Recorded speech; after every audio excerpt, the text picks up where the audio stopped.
right now, on to the point. Eric Swalwell out of the governor's race and now out of Congress following sexual assault allegations. Tonight, the multiple investigations he faces. He may have committed actual crimes.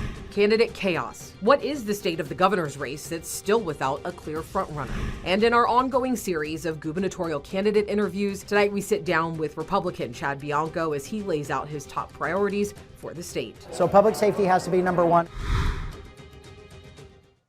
Eric Swalwell says he will resign from Congress. Good evening. Thank you for joining us on To the Point. I'm Alex Bell. The former gubernatorial candidate announced his resignation just hours ago. It follows multiple sexual assault allegations and bipartisan calls for him to step down.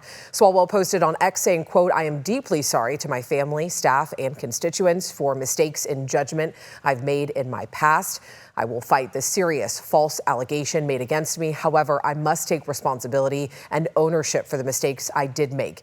He goes on to say, quote, "I am aware of efforts to bring an immediate expulsion vote against me and other members.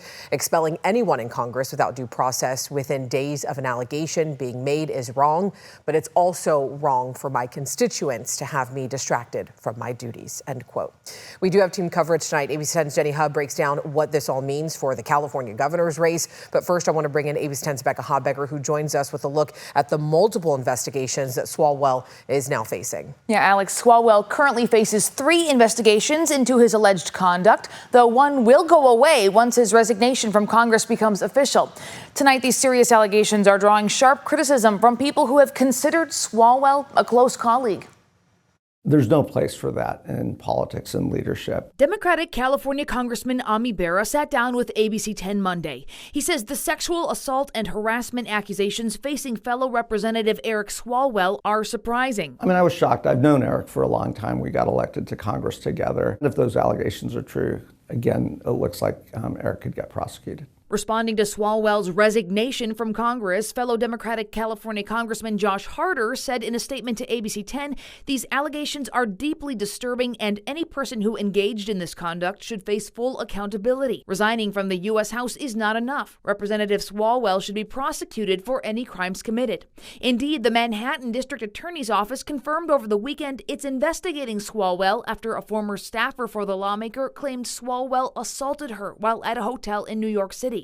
Swalwell has denied the accusation. The U.S. Department of Homeland Security also confirmed over the weekend that, quote, "U.S. Citizenship and Immigration Services has been collecting information on the allegations involving Congressman Eric Swalwell hiring of a Brazilian national as a nanny without lawful work authorization. USCIS has referred this matter to DHS law enforcement for investigation. No one is above the law, including a member of Congress."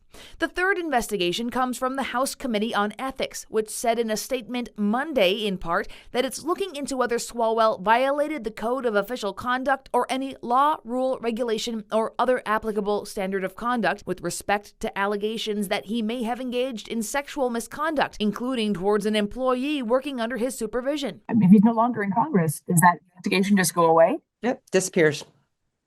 So the Ethics Committee only investigates sitting members of Congress. Sean Theriault is a professor in the government department at the University of Texas and an expert on Congress. He says Swalwell's resignation only ends the Ethics Committee's investigation. But not all the other kind of legal trouble that he's in. He's still a citizen of the United States subject to the laws therein.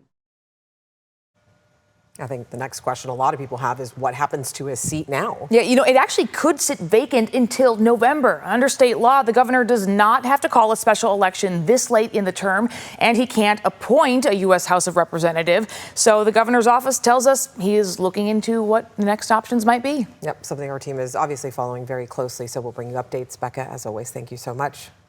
All right, Eric Swalwell over the weekend also suspended his gubernatorial campaign, causing disarray among Democrats as he was considered their leading candidate. Here's ABC 10's Jenny Hubb with the latest developments. They were quick to realize that this is a cancer that just sort of goes on and on and on. I think it was obvious right off the bat that he could not survive this. Back-to-back candidate chaos surrounding Eric Swalwell as he, in less than 24 hours, announced his resignation from Congress and the suspension of his campaign for governor amid serious allegations of sexual assault. Swalwell has denied any wrongdoing. The crowded Democratic gubernatorial field now down to 7 leading candidates. The big question, to which candidate or candidates will the Swalwell voters go. Do they go to one of the front runners, Katie Porter or Tom Steyer, or do they go to someone else like Javier Becerra or Villaraigosa or one of the other candidates?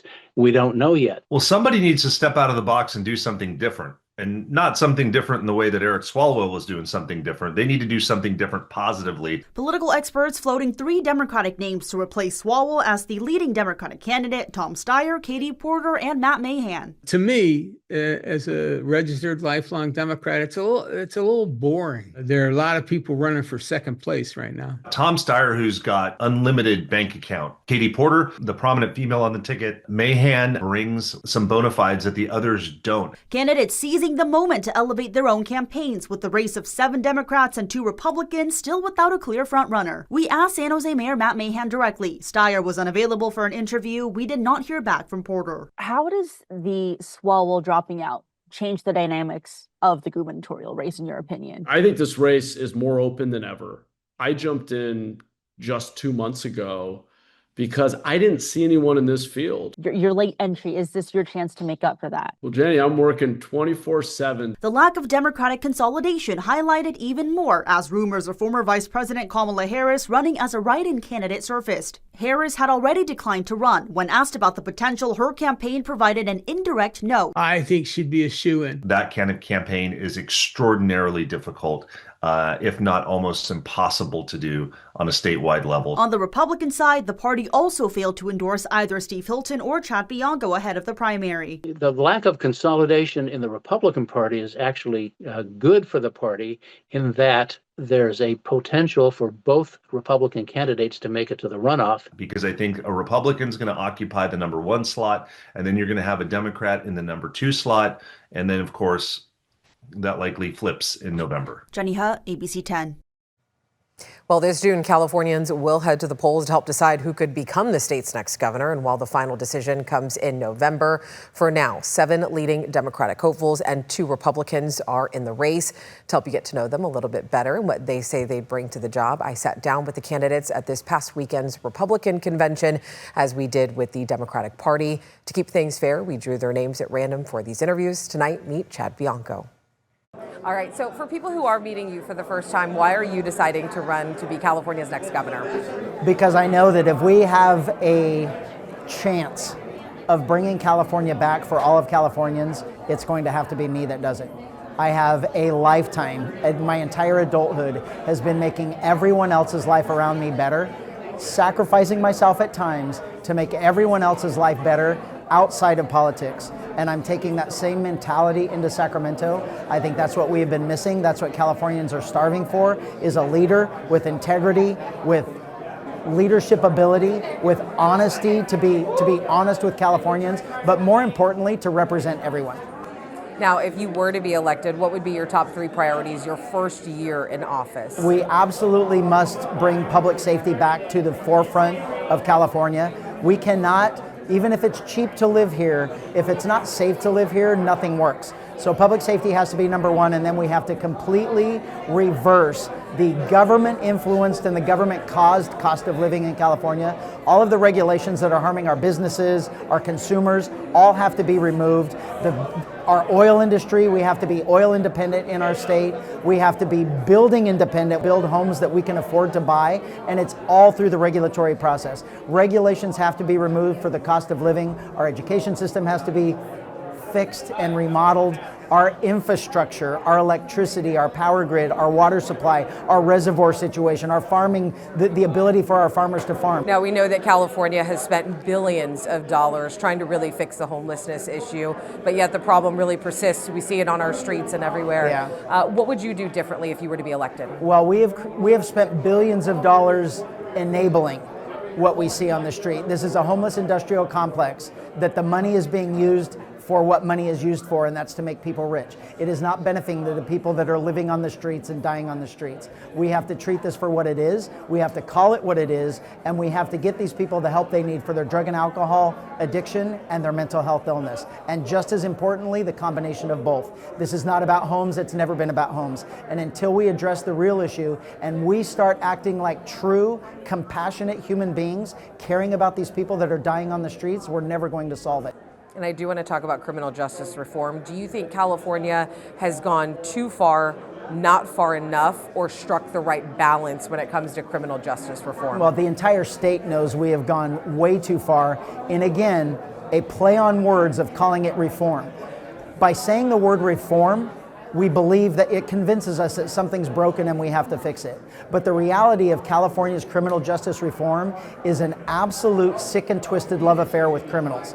They are doing everything they can for the last 15 years to enable criminal behavior, to prevent law enforcement from keeping you safe, all in this unhealthy addiction to criminals at the expense of law-abiding Californians and truly at the expense of victims.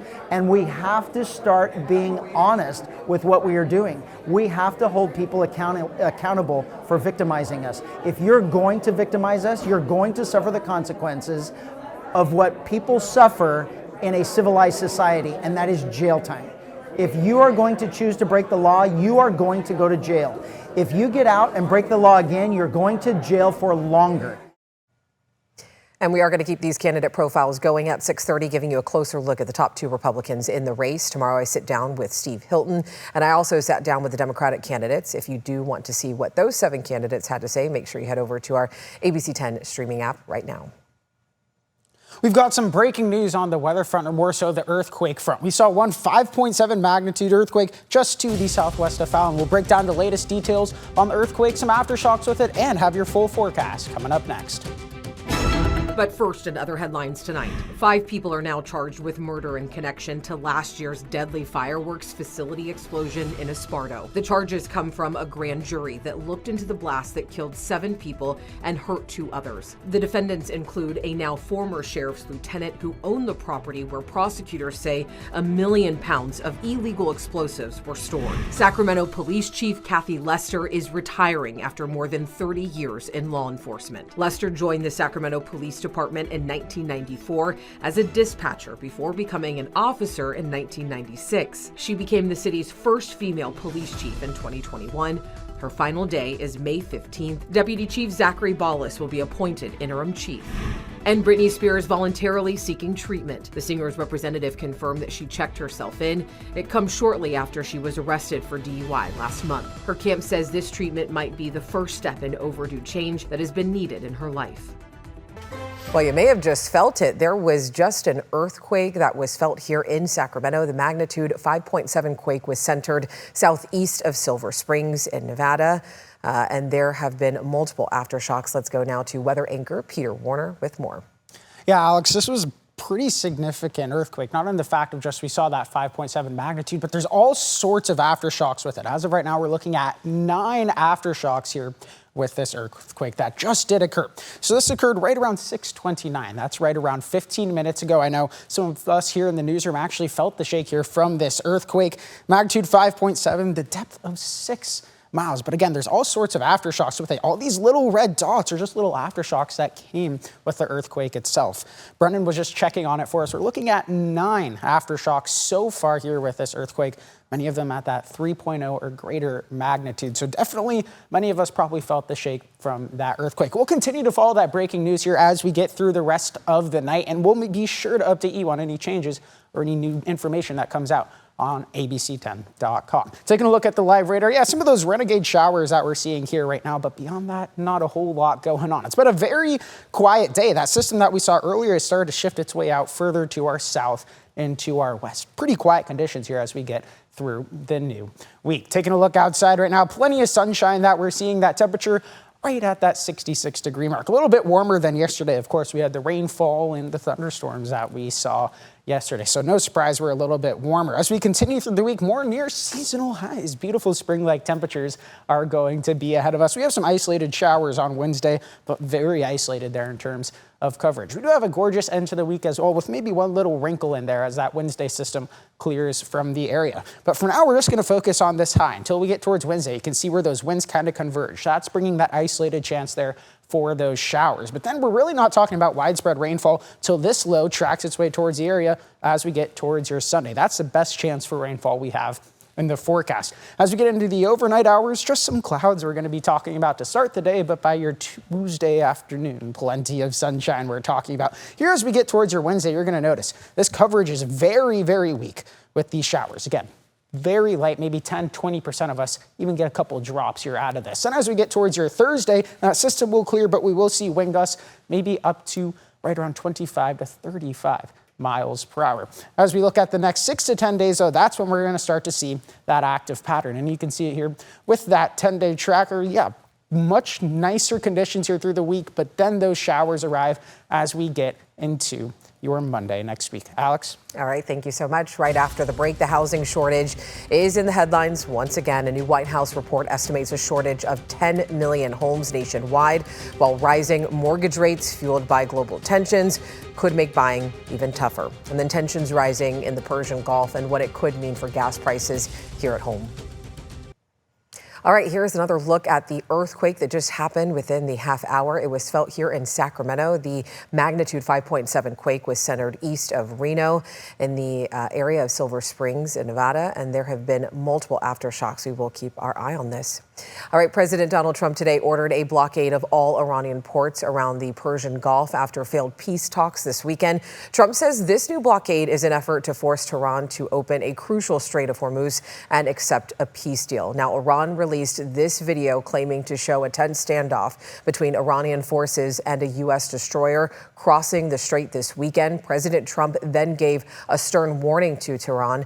On social media, Iran's Speaker of the Parliament dismissed Trump's threat, writing, "Enjoy the current pump figures. With the so-called blockade, soon you'll be nostalgic for $4 to $5 gas." United States, unfortunately, have miscalculation about the capacity and capability of Iran. A marathon 21-hour-long peace talk led by Vice President J.D. Vance failed this weekend. Today, Trump said the sticking point is Iran's nuclear weapons program. He signaled talks are ongoing with Iranians, though there is no word yet on when another round of in-person negotiations might happen. And we have been hearing a lot about the housing shortage. Now, new insight tonight into just how big the problem is and also how big it is in California. Now, take a look at this. In a new report, White House economists estimate the United States has a shortage of 10 million houses. The White House believes regulatory cuts could lead to more construction to stabilize prices, increase home ownership, and fuel faster economic growth. President Trump signed 2 executive orders back in March directing federal agencies to reduce housing regulator burdens and make it easier for smaller banks to provide mortgages. Meanwhile, the Iran war has driven up the cost of buying homes. The average rates for 30-year mortgages jumped from just under 6% to 6.37%. We're back after this. Before we go, here's a final look at that earthquake that just happened within the half hour. It was felt right here in Sacramento. The magnitude, 5.7. It was centered east of Carson City, and there have been at least 13 aftershocks. Now, no reports of damages or injury, but if you felt it, reach out to our team and let us know. We are going to be following this story all night, so make sure you stay with us for updates. Thank you so much for watching, for always inviting us into your home. If you have something that you think our team should be looking into, you already know you can reach out to us at tothepoint@abc10.com. I also want to mention that tomorrow on To The Point, again, I'm going to be sitting down with Steve Hilton, so you'll be able to hear what his top priorities are, also homelessness solutions and so much more. It's just a small portion of our larger conversation, taking a look at the candidates that are running to become California's next governor. I'll see you tomorrow. Have a great night.